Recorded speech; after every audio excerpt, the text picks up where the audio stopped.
ဒီနေ့ကတော့အဲ့ရထားနောက်ကျပြီးတော့စကူတာနဲ့ရေကြီးတုပ်ပြပြေးလာရပါတယ်အကြောင်း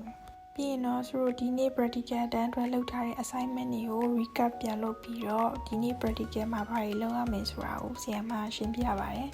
ဒါတွေကတော့ဒီနေ့အသုံးပြုမဲ့ပစ္စည်းတွေပါစီထိုးအပ်တွေရပါရညာရပေါ့နော်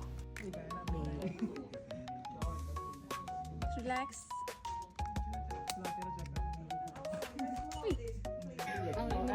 မကြည့်နဲ့လေအမမသိအောင်မလဲသူ့ဟိုဘက်လှည့်နေလိုက်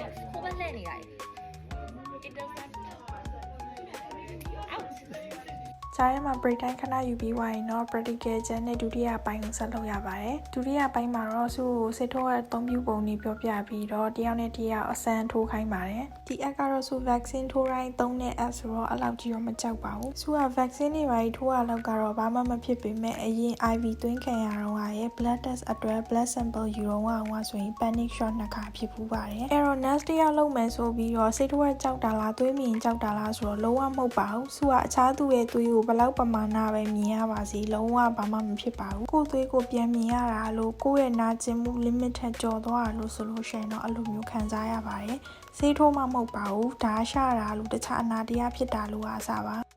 ဒီနေ့အတွက်စုရဲ့တနေ့တာအကြောင်းချိန်လေးကတော့ပြီးဆုံးသွားပါပြီအားလုံးပဲကြည့်ပေးကြတဲ့အတွက်ကျေးဇူးတင်ပါတယ်